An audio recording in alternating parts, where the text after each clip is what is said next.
అధిక బరువు అనారోగ్య సమస్యలకు కారణం doctor Vineela weight loss diet లో జాయిన్ అవ్వండి, బరువు తగ్గండి. నమస్తే రమ్మగారు. నమస్తే జయ. దేవి ఖడ్గమాల, ఖడ్గమాల గురించి కూడా మనం తరచుగా వింటూ ఉంటాం రమ్మగారు.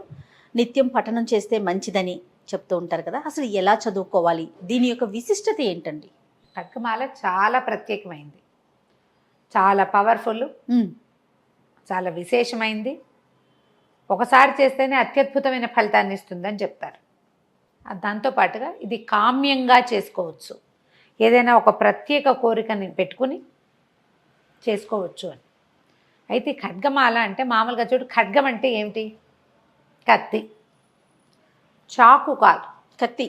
బాకు కూడా కాదు, చంద్రహాసం పొడుగాటిది ఖడ్గము అంటే. వరలో పెట్టుకుని తీసేది. అవును. ఖడ్గం ఒకటి ఉంది నీ దగ్గర, నువ్వు చీకట్లో ఎవ్వరూ తోడలేకుండా ఆ కత్తి పుచ్చుకుని వెళ్తుంటే నీకు ధైర్యంగా ఉంటుంది. అవును. అమ్మో ఎవరన్నా దొంగడ మన దగ్గర కత్తి ఉందిగా అనిపిస్తుంది. అదొక ధైర్యం. ఒక జంతువు ఎదురొస్తుంది, కత్తి ఉంది. మనిషి ఎదురొస్తాడు, కత్తి ఉంది. ఎవరు రారు, తోడు కత్తి, అంతే. ఖడ్గం ఉంటే అలా ఉంటుంది. ఖడ్గము అంటే సింగిల్. ఖడ్గమాల అంటే ఖడ్గాల దండ, కత్తుల దండ. కత్తుల దండ. ఆ కత్తుల దండ అండగా ఉన్నవాడి పరిస్థితి ఏమిటి? బ్రహ్మాండం కదా, సైన్యం ఉన్నట్టు. కత్తుల దండ ఉందంటే వాడి దగ్గర సైన్యం ఉంది. అట్లా పనిచేస్తుంది ఈ స్తోత్రం. మనం లలిత సహస్రనామాలు చదువుకుంటాం, అలాగే త్రిశతి చదివే కుటుంబాలు కూడా కొన్నింటే కొంతమంది అలవాటుగా చదువుతారు. నాకు అలవాటు ఉంది, చెప్పే కదా. అవును. ఈ ఖడ్గమాలని ప్రత్యేక పరిస్థితుల్లోనే వాడమన్నట్టుగా చెప్తారు. కత్తి రోజు పదును పెట్టి రోజు ఏదో చెయ్యవు నువ్వు. అవును. ఎవరు చేస్తారు కత్తితోటి నిరంతరము పని? ఎవరైనా క్షత్రియుడు, రోజువారీ రాజోచిత విద్యలు నేర్చుకునేవాడు, ప్రాక్టీస్ ఉండాలి. కాబట్టి మనలాంటి సామాన్యులు ఏం చేయాలి? దాన్ని పైన పెట్టి చూసుకుంటుండాలి, అవసరమైనప్పుడు తీయాలి, అంతే. ఇది ఒక కామన్ రూల్గా పెట్టుకోండి. నిత్యము అనుసంధానం చేసుకుని రోజుకొక్కసారి చదువుకోవచ్చు. అలవాటుగా అమ్మవారి స్తోత్రాలు చదువుకునే వాళ్ళు ఖడ్గమాల కూడా చదువుకోవచ్చు. ఓకే. విశిష్టత ఏంటి చెప్తారు. ఇంతకీ ఈ ఖడ్గమాలలో ఏముందంటే, ఖడ్గమాలని సాక్షాత్తు శ్రీ విద్యగా చెప్తారు. అది శ్రీచక్రం. శ్రీ విద్య అంటే అమ్మవారిని ఆరాధించే విద్య. సమయాచారం అంటే పూర్తిగా అమ్మని సాత్విక ధోరణిలో ఆరాధించే విధానంలో ఈ శ్రీచక్రాన్ని ఆరాధన చేస్తాం. ఈ శ్రీచక్రాలు రెండు రకాలుగా కనపడతాయి మనకి. ఒకటేమో ఇట్లా మేరు ప్రస్తారం, పైకి ఉన్నట్టు. అవునవును. ఆవరణలు ఉండి ఇట్లా పైకి కొసతేలు ఉండేది. ఇంకొకటి భూప్రస్తారం, ఇట్లా పిండితో కానీ కుంకుమతో కానీ రాగి రేకు మీద, బంగారు రేకు మీద లిఖించబడి ఉండేది. ఆవరణలన్నీ త్రికోణాలు, చతుష్కోణాలు, అన్ని కోణాలు, తర్వాత ఏమో దళాలు, ఇవన్నీ ఇలా నేల మీద లేదా ఏదైనా ఒక దీని మీద వేయబడి ఉండేది భూప్రస్తారం. ఈ రెండిట్లలో ఈ శ్రీచక్ర అర్చనే అమ్మని ఆరాధించే అసలైన విధానం అని చెప్తారు. దీనికి బోధ కావాలి, నేర్చుకోవాలి, ఉపదేశం కావాలి, గురు సహాయం కావాలి, చాలా ఉన్నాయి వ్యవహారాలు. అయితే ఇందులో ఈ శ్రీచక్రంలో 9 ఆవరణలు ఉంటాయని చెప్తారు. ఆవరణలు ఉన్నాయి అందులో. దేవి నవావరణ పూజ అని ఒక విశేషమైన విధానంలో అమ్మవారిని అర్చిస్తారు. ఈ ఒక్కొక్క ఆవరణ ఉంది కదా, ఈ 9టిని ఒక్కొక్క దానికి ఒక్కొక్క సేపు ఒక్కొక్క అర్చన. ఇది మనం కొన్ని చోట్ల దేవాలయాల్లో కనపడుతుంది. నవావరణ పూజ అని మన బెజవాడ దుర్గగుడిలో కానీ అమ్మవార్ల ఆలయాల్లో నవావరణ పూజా విధికి మనం డబ్బులు కట్టి పూజ చేసుకోవచ్చు. ఓకే. ఇళ్లలో చేయడానికి చాలా పెద్దది. మేము ఇదివరకటి కాలంలో ఎప్పుడో 15-18 సంవత్సరాల క్రితం, 15-16 ఏళ్ల క్రితం పుష్పగిరి పీఠంలో మా మరిది గారు ఉన్నప్పుడు మేము అక్కడికి బాగా వెళ్ళేవాళ్ళం. పౌర్ణములప్పుడు చేసేవారు. ఎంత బాగుంటుందో నవావరణ పూజ, మహాద్భుతంగా ఉంటుంది. కుంకుమార్చన చేస్తారు. అయితే ఈ అర్చన మహా బాగుంటుంది. 9 ఆవరణలకి పూజ. ప్రతి ఆవరణ అవ్వగానే నైవేద్యము, హారతి, తర్వాత మళ్ళీ రెండో ఆవరణలోకి వెళ్తాము. చాలా విశేషంగా అద్భుతంగా కనిపిస్తుంది. ఏదైనా అవకాశం లభిస్తే తప్పకుండా తీసుకోండి. ఈ 9 ఆవరణల్లోనూ ఉన్న పూజలో ఆవరణల్లోనూ ప్రత్యేక శక్తులు కొలువై ఉంటాయి. ప్రతి ఆవరణలోనూ అమ్మవారి యొక్క సైనిక శక్తి అనుకో, ఆవిడతో పాటు ఉండేవి. ఓకే.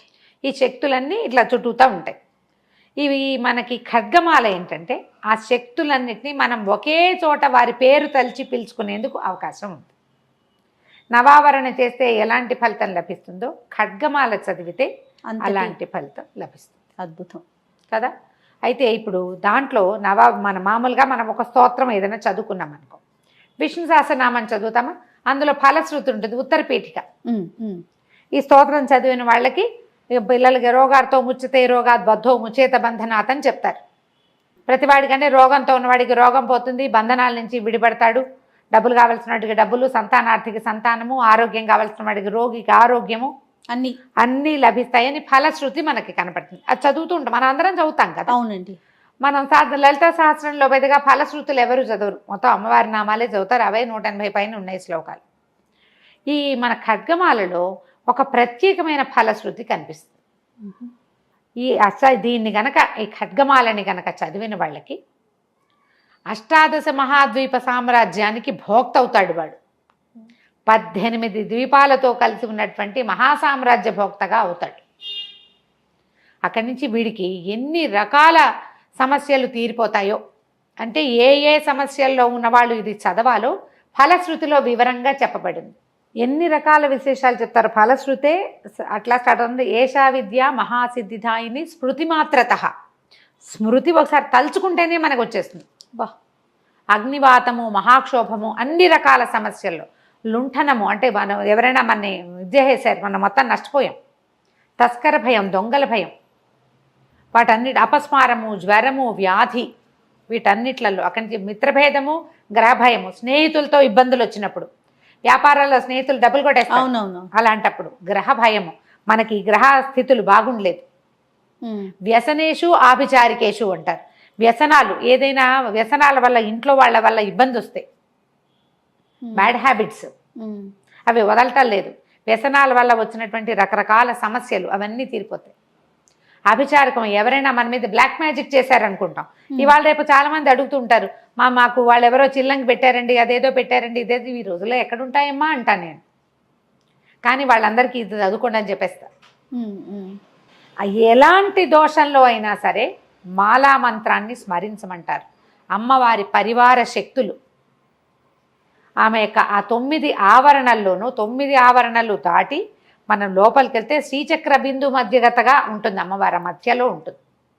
ఆమెని ఆవరించుకుని ఉన్నటువంటి ఈ ఇన్ని శక్తులని మనం పేరున పిలుస్తాం ఈ స్తోత్రంలో. నమః అని చెప్తాను, నీకు ఒక నమస్కారం అమ్మ నీకు నమస్కారం అని ప్రతి దేవతని హృదయదేవి, శిరోదేవి, శిఖాదేవి, కవచదేవి, నేత్రదేవి, అస్త్రదేవి అని ఇలా వస్తాయి పేర్లు. సర్వాశా పరిపూరక చక్రస్వామిని. అసలు ఎంత చక్కగా ఉంటాయో, పెద్దగా టఫ్ కాదు పదాలు, కష్టం కాదు, అంత కష్టమైనవి కాదు. చిన్న చిన్న వాచా దోషాలు వచ్చేందుకు అవకాశం ఉంది. ఆశకి ఆశ అంటారు చాలామంది, శాకి సా అంటారు. శా వేరు సా వేరు కదా. ఆ చిన్న చిన్న దోషాలు లేకుండా చదవాలి. ఓకే, దోషాలు కనుక లేకుండా చదివితే ఈ ఖడ్గం మన చేతిలో ఉంటుంది. తప్పులు లేకుండా చదువుకోవాలి. స్నానం చేయకుండా ఎట్టి పరిస్థితుల్లోనూ చదవకూడదని చెప్తారు. ఇన్ని శక్తులని మనం పిలిచేటప్పుడు మనం పవిత్రంగా ఉండాలి. ఎప్పుడు పడితే అప్పుడు మధ్యాహ్నాలు జ్ఞాపకం వచ్చినప్పుడు కాకుండా శుద్ధిగా స్నానం చేసి ఒక సమయం పెట్టుకుని పొద్దునో సాయంత్రమో కొంచెం పంచదార పాకమో లేదా పానకమో, పటిక బెల్లం పానకమో, బెల్లం పానకమో చేసి పక్కన పెట్టుకుని అంత వడపప్పు చేసుకుని చదువుకోవచ్చు. ఓకే, రోజువారీ ఒకసారి చదివేటప్పుడు మీ మామూలు నిత్య నివేదన సరిపోతుంది. మీకు ఏదైనా భయము, ఇబ్బంది, చేయవలసిన పరిస్థితి, ఏం చేయాలో తెలియని దుస్థితి, ఇలాంటి పరిస్థితులు ఉండి మీరు కొంతకాలం చేయదలుచుకుంటే కనుక 11 సార్లు రోజుకి చొప్పున 21 రోజులు చేసుకోమంటారు. నేను 3 సార్లు చేస్తాను జయ. దసరాల్లో రోజు 3 సార్లు, అది పొద్దున 3 సార్లు, సాయంత్రం 3 సార్లు అవుతుంది.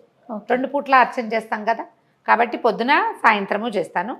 ఈ మామూలు రోజుల్లో ఒకసారి, రోజువారీ ఓసారి చదువుకోవడం. అన్ని స్తోత్రాలతో పాటు కనకధార, రామరక్ష స్తోత్రము, వాటితో పాటు వెంకటేశ్వర రావులంబం, వాటన్నిటితో పాటు ఇది కూడా చదివేసుకుంటాం.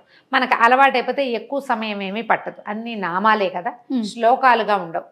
ఓ 2 పేజీల ప్రోగ్రామ్ మొత్తం అలవాటు చేసుకుంటే మనకేంటంటే పిల్లలకి బ్యాడ్ హ్యాబిట్స్ ఉన్నా, భర్తలకి బ్యాడ్ హ్యాబిట్స్ ఉన్నా, నీకు ఎప్పుడైనా ఏదైనా ఒక మందు వేసుకోగానే తగ్గుతుందా? కొంత సమయం ఇవ్వద్దు, శరీరానికి ఇవ్వాలి కదా రమ్మగారు ముందుగా. ఇవ్వాలి. పైగా ఇప్పుడు డోలో లాంటివి వేసుకోగానే తగ్గిపోతుందండి అంటాం. ఆ. ఒక 5-6 గంటల తర్వాత మళ్ళీ మళ్ళీ మామూలు వచ్చేస్తుంది కదా. దాన్ని కూడా మనం రిపీటెడ్ గా వాడుకోవాలి. తగ్గడానికి కొంచెం సమయం పట్టినట్టే కొద్దిగా సమయం తీసుకున్నా కూడా మన సమస్యలు తీరిపోతాయి. ఒకసారి మన సమస్య తీరిందనుకో, దీన్ని అలవాటుగా ఉంచుకోండి మీతో పాటు. అంతే. ఎవరైనా చదవచ్చు. స్త్రీ పురుష వయో భేదాలు లేవు. లేవు. ఎవరైనా చదవచ్చు. మీకు తప్పులు ఉన్నాయి అని అనిపిస్తే ఎవరైనా పెద్దవాళ్ళ దగ్గర ఈజీగా మీ పురోహితుడు ఆయన దొరుకుతాడు. అవును అవును. అక్షరాల దోషం ఉంటే పుస్తకంలో సరి చేయించుకోండి. దీనికి ముందు ఒక ప్రార్థనా శ్లోకం వస్తుంది. హ్రీంకారాసన గర్భితానల శిఖామని అమ్మవారిని, ఆమె యొక్క స్వరూప వర్ణన ఉంటుంది. ఎంత బాగుంటుందో, మహాద్భుతంగా ఉంటుంది. ఆ శ్లోకం చదువుకోవటం, తర్వాత చిన్న కొద్దిగా ఫలశ్రుతి 2-3 వాక్యాలు చెప్పి కింద ఇంకో శ్లోకం చెప్తారు. దాని తర్వాత నామాలు మొదలైపోతాయి. మొత్తం నామాలు చదివేసుకున్నాక ఫలశ్రుతి ఉంటుంది. ఓకే. ఫలశ్రుతి మీరు 3 సార్లు చదివేటట్టయితే నామాలన్నీ చదువుకుని మళ్ళీ మొదటికి వెళ్ళి మళ్ళీ నామాలు చదువుకుని మళ్ళీ నామాలు 3 సార్లు చదువుకుని అప్పుడు ఫలశ్రుతి చదువుకోవచ్చు. మొదటిది అంటే ప్రార్థనా శ్లోకాలు, ఫలశ్రుతి 1 టైము, మధ్యలో ఉన్న నామాలు 3 టైమ్స్. ఇలా చదువుకోండి. ఇది చాలా ఉపయోగపడేది. ఇప్పుడు అన్నీ ఉపయోగపడేవే చేయ. ఒక్కొక్కళ్ళకి ఒక్కొక్క సూట్ అవుతుంది. ఇది కరెక్ట్. ఒకటి. తర్వాత ఒక్కొక్కళ్ళ మనసు ఒక్కొక్క విషయంలో రంజిల్లుతుంది, పట్టుకుంటుంది, ఆకట్టుకుంటుంది. అది మన ఆకట్టేస్తుంది, మనం పట్టుకుంటాం, ఎక్కువ ఆసక్తిగా ఉంటుంది. అవునండి. కానీ ఇవి పెద్ద పెద్ద ప్రమాదాల నుంచి కూడా ఇది మనని రక్షిస్తుంది. అలవాటుగా చేసుకోవాలి. అప్పుడు వచ్చినప్పుడు కాకుండా అనుసంధానం చేసి ఉంచుకోండి. అంతే కదా. ఆడపిల్లలకి నేర్పించండి. శుద్ధిగా ఉన్నప్పుడు మాత్రం చదువుకోవాలి. ఈ నియమాన్ని మాత్రం ఉంచుకుంటే అద్భుతమైన ఫలితాలు ఇస్తుంది. అమ్మవారి యొక్క ఖడ్గమాల ఆమె మనతో ఉన్నట్టే. బా, ఆ పరివార శక్తులన్నీ మన వెనకాల నుంచున్నట్టే. అంతకు మించి ఇంకేం కావాలి? ఒకళ్ళు వస్తే చాలుగా తోడు మనకి. అంతే. ఒక్కళ్ళు తోడు ఉంటే చాలు. కరెక్ట్. మనిషి అన్నవాడు ఒకడు ఉంటే చాలు. దైవం ఇంతమంది, ఇన్ని దేవతా స్వరూపాలు మనతోటి ఉంటే ఇక మనకు అడ్డేముంది? అద్భుతంగా ఉంటుంది. ప్రయత్నం చేసి చూడండి, నేర్చుకోండి ముందు. తప్పకుండా అండి. నమస్తే. నమస్తే జయ.